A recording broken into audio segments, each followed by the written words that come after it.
Պարոն Սաֆարյան, Հայաստանն ու Ադրբեջանը համաձայնեցրել են խաղաղության պայմանագրի բոլոր դրույթները, սակայն Բաքուն շարունակում է իր ՊՆ-ի միջոցով ապատեղեկատվություն տարածել, իբրև թե հայկական կողմը սահմանին խախտել է հրադադարը։ Մեր ՊՆ-ն ներքել է այդ ապատեղեկատվությունը, ինչու է Բաքուն նորից գնում սադրանքների, ինչ նպատակ է հետապնդում Ադրբեջանը։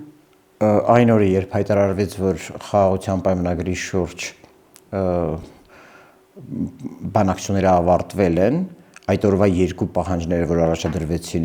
Ադրբեջանի կողմից եւ դրան հավելած պաշտպանության նախարարության կողմից այս ապատեղեկատվությունը,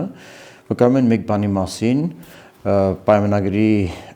ստորագրումը ամենևին ցանկալի չէ կամ շահեկան չէ Ադրբեջանի համար։ Նախ եկեք փորձենք երևույթներին նայել հենց Բաքվի տեսանկյունից, ըստ որում նաև կանխավասել, որ եթե մի բան Բաքվին ձեռնտու չէ, դա չի նշանակում դեռևս որ կարող է ձեռնտու լինել Հայաստանին։ Բայց երբ Բաքուն հայտարարում է, որ պայմանագիրը, որ բանակցված պայմանագիրը կստորագրի միայն այն դեպքում, որ Հայաստանը իր սահմանադրությունը կփոխի եւ որ կլուծարվի Մինսկի խումբը, սա նշանակում է այդ երկու պահանջները արտացոլված չեն պայմանագրի մեջ, այլապես ինքը այդ խնդիրները լուծելու համար կստորագրեր, շատ բանական է։ Սա նշանակում է բանակցություններում Բաքվին չի հաջողվել այդ խնդիրները մտցնել օրակարգ եւ դա հանուն արդարության ունի բացատրություն։ Ինչու չի կարողացել Բաքուն մտցնել, որովհետև Մինսկի լուծարման հարցի դեպքում խոչընդոտ է եղել եւ մնում Ադրբեջանի նախկինում որդեգրած դիրքորոշում, որ ինքը իր տարածքային խնդիրների շուրջ Հայաստանի հետ որևէ բան չի պատրաստվում քննարկել, իսկ Մինսկի խմբի հետ կապված ուրեմն որևէ արձանագրում կնշանակի ընդունել, որ Հայաստանը եւս հակամարտության կողմ էր, այսինքն կստացվի, որ Հայաստանը նաեւ պահանջելու որոշակի իրավունքներ է ստանում։ Հիշեցնեմ, որ իր այս դիրքորոշումը Բաքուն որդեգրեց 2021 թվականի ուշ գարնանը եւ ամռանը, մինչ դա ինքը ուզում էր փաթեթով լուծել բոլոր խնդիրները, Ղարաբաղի խնդիր, Հայաստանի հետ հարաբերությունների խնդիր, բայց երբ որ որոշում ընդունվեց Ղարաբաղի խնդիրը առանձնացնել Հայաստանից եւ միջազգային դիտորդներին, Մինսկի խմբի համանախագահներին ասել, որ դուք այլևս որևէ բան չունեք քննարկելու ինձ հետ այս թեմայով եւ առավել եւս Հայաստանը չունի, ինքը բնականաբար հանեց այդ խնդիրը։ Հիմա ինքը չի կարող այդ խնդիրը նորից բերել եւ ասել, որ Հայաստան դու ուրեմն կողմ արտահայտվի, առավելևս լավ հասկանում է, որ Մինսկի խմբի լուծարումը Հայաստանի ձեռքերում չի եւ նաեւ այդ ասելիքը Հայաստանին չի ուղղված։ Այդ ասելիքը ուղղված է առաջին հերթին Վաշինգտոնին, Բրյուսելին, Փարիզին, որոնք ամիսներ շարունակ լռություն են պահպանում եւ թույլ չեն տալիս լուծարել։ Սա մի խնդիր, թե ինչու այն չի արտացոլվել կամ չի կարող արտացոլվել բանակցված համաձայնագրում, դրա համար ինքը բերել է նախապայմանադարձնում։ Երկրորդ խնդիրը սահմանադրական փոփոխություններն է։ Սա նշանակում է, որ կրկին սահմանադրական փոփոխությունների հարցը նույնպես չի կարողացել կապել, որովհետև իմ տեղեկություններով բավականին լուրջ ուսումնասիրություններ են իրականացվել խոշոր երկրների, միջազգային երկրների իշխանությունների, այսպես ասած հանձնարարությամբ եւ արձանագրվել է, որ Հայաստանի սահմանադրությունը խոչընդոտ չունի համաձայնագրի ստորագրման։ Հետեւաբար այդ պահանջն էլ ոչ լեգիտիմ էր Ադրբեջանի կողմից եւ դրա համար ինքը փորձում է բերել եւ դա էլ չէր կարող արձանագրվել համաձայնագրում, որովհետեւ եթե մի համաձայնագրում խոսվում է, որ ամեն երկիր ունի ինքնիշխան անկախության իրավունք, ինքնիշխանության իրավունք, նաեւ դա միջամտություն կլինի տվյալ երկրի ներքին գործերին։ Հետեւաբար այս երկուսը Բաքուն սարքել է նախապայման, ցույց տալով, որ նախ առաջինը դրանք չեն արտացոլվել համաձայնագրում, մատնելով այդ փաստը եւ երկրորդը հասկացնելով, որ ինքը չի պատրաստվում այդ պայմանագիրը ստորագրել, որ այդ խնդիրները լուծված չեն։ Այսինքն այդտեղ արկա հնարավոր խոչընդոտները, ինչպես նաև մեր ընդդիմադիր դաշտի գործողությունները կարող են խափանել պայմանագրի ստորագրումը։ Կարող են ըստ էության, իհարկե, ես մնում եմ չափազանց վատատես ստորագրման հարցով, Ալիևը իհարկե առաջին հերթին փորձում է սակարկության դաշտ բացել, նա հասկանում է, որ Հայաստանը իր վրա ճնշումների հարթակ է ստեղծել եւ Հայաստանը ասում է, որ ինքը պատրաստ է ստորագրել այդ համաձայնագիրը եւ միայն Բաքուն է, որ չի ուզում ստորագրել, նա էլ փորձում է խոշոր խաղացողների մոտ գին թանկացնել այդ պայմանագրի, որպեսզի այդ գինը վճարեն, մեկը Մինսկի խմբի փակումն է, բայց արդեն ամիսներ շարունակ ոչ Ֆրանսիան, միայն Ռուսաստանն է արձագանքել։ Ռուսաստանի արձագանքը հավանաբար հիշում եք, Մարիա Զախարովան հայտարարեց, որ եթե Հայաստանը եւ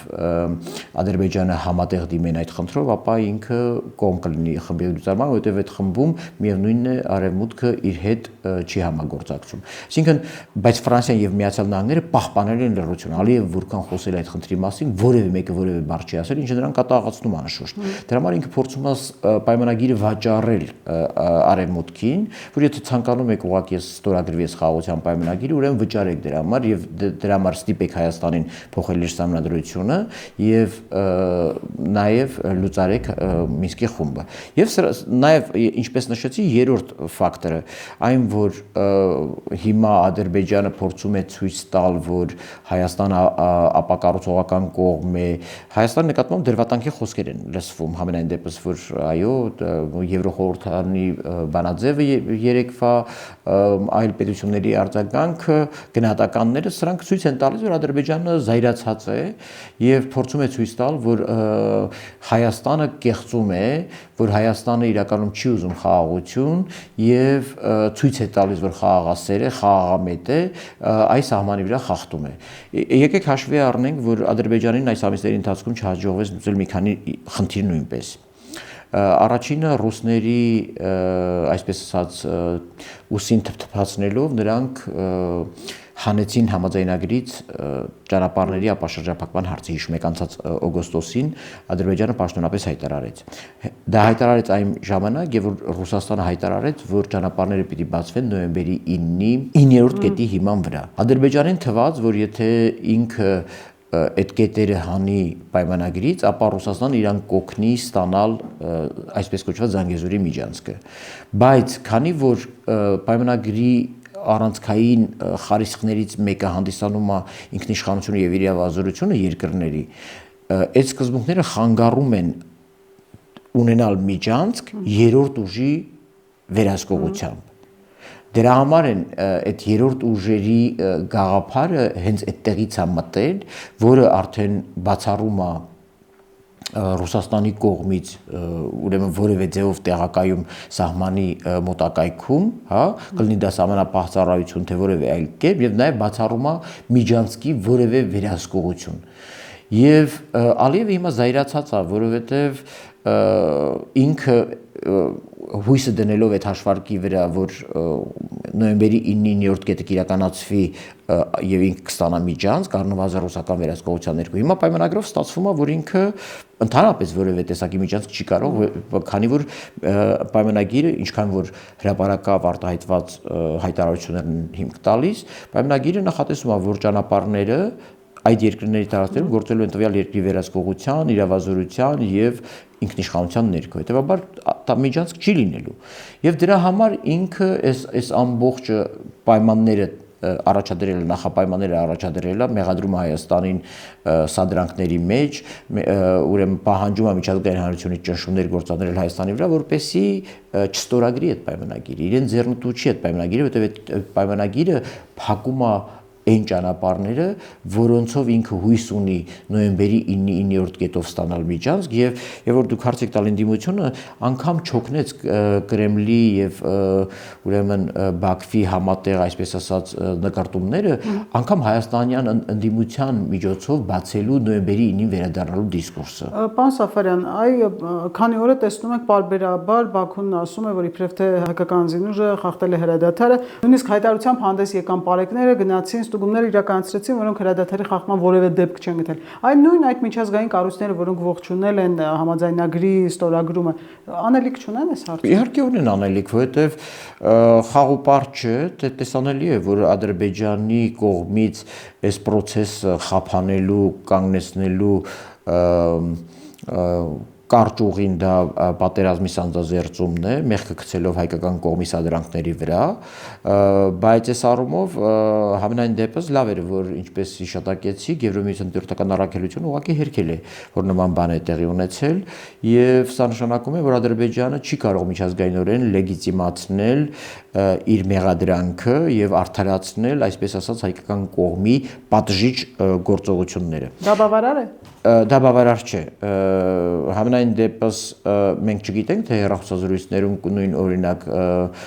Թրամփի անվտանգության հարցերով խորհրդական Ուոլցը ինչ է խոսել Հիկմետ Հաջեևի հետ։ Մենք տեղյակ ենք ընդհանրապես Ուոլցի գրառումից, որտեղ տեսանելի է, որ Միացյալ Նահանգները շարունակում են ճնշումների որոշակի չափաբաժին Բաքվի վրա, ստորագրել տալու համար այս պայմանագիրը, բայց մեզ հայտնի չէ նաև խոսակցության այլ մանրամասներ, թե կոնկրետ ինչ է խոսվել հնարավոր հետևանքների մասին, եթե սա տեղի չունենա, մենք դրա մասին չգիտենք։ Համենայն դեպս իրավիճակը պահանջում է շատ ավելի մեծ միջամտություն թույլ չտալու համար լարվածության էսկալացիա, որովհետև կստացվի, որ այս ամբողջ ինչ բանակցվել է, ուղղակի այլևս անիմաստ վատնված ժամանակ եւ թուղթ է դառնում։ Եվ ազգային ժողովի նախագահ Ալեն Սիմոնյանն առաջարկում է երկու երկրների սահմանադրություններն ուղարկել Վենետիկի հանձնաժողով փորձաքննության։ Այս հայտարարության շուրջ ինչ ունեք ասելու։ Տարբերակ է, որովհետև ակնհայտորեն ես արդեն ակնարկեցի, որ կատարվել են որոշ երկրների կողմից սեփական նախաձեռնությամբ մեր սահմանադրությունների փորձաքննություն եւ եթե անգամ խոսենք ինչ-ինչ խնդիրների մասին, ապա հավատացնում եմ ձեզ, որ Ադրբեջանի սահմանադրություն եւ նորմատիվ ակտերը շատ ավելի մեծ խոչընդոտներ ունեն այս փաստաթղթի ստորագրման առումով, քան Հայաստանին, այսինքն եւ գիտեք ընդհանրապես սա լավ է, որովհետեւ համաձայնագիրը բանակցված համաձայնագրի նախագիծը նախատեսում է վեճերի խաղաղ կարգավորում։ Այն ինչ առաջարկվել է ազգային ժողովի նախագահի կողմից, եթե անգամ Ադրբեջանը ունի առարկություններ, ապա այդ առարկությունները լուծելու ձև ամենամին ուժի կիրառումը չէ։ Ինչպես ամրագրված է համաձայնագրում, այդ վեճերը պետք է լուծվեն դատարանում, միջազգային դատարաններում, արբիտրաժներում եւ այլ եւ այլ։ Այս առումով կարող է նաեւ որոշակի փորձակնություններ նշանակվել, համենայն դեպս ես կարծում եմ Հայաստանի կողմից նման դիրքորոշման հայտնումը նպատակ ունի թույլ չտալու կամ զրկելու Ալիևին որևէ այլ գործողություն ձեռնարկելուց, որովհետև միջազգային հանրությունը հետևում է այս իրավիճակին, գոնե դրա շահագրգիռ մասը եւ տեսնում է, որ Հայաստանը առաջարկում է վեճի կարգավորման խաղաղ մեխանիզմ, ինչպես որ ամրագրված է բանակցված, բայց դեռևս չստորագրված համաձայնագրում, հետեւաբար սա նույնպես տարբերակ է։ Ի վերջո մեր սահմանադրությունը Ալիևի, այսպես ասած, պահանջների կապակցությամբ անուղղակիորեն որոշակի լուծում ստացավ նաև Սահմանադրական դատարանի հայտնի որոշման դեպքում, չէ որ կանոնակարգը, որը ստորագրվել է եւ ավերացվել է Հայաստանի եւ Ադրբեջանի միջեւ,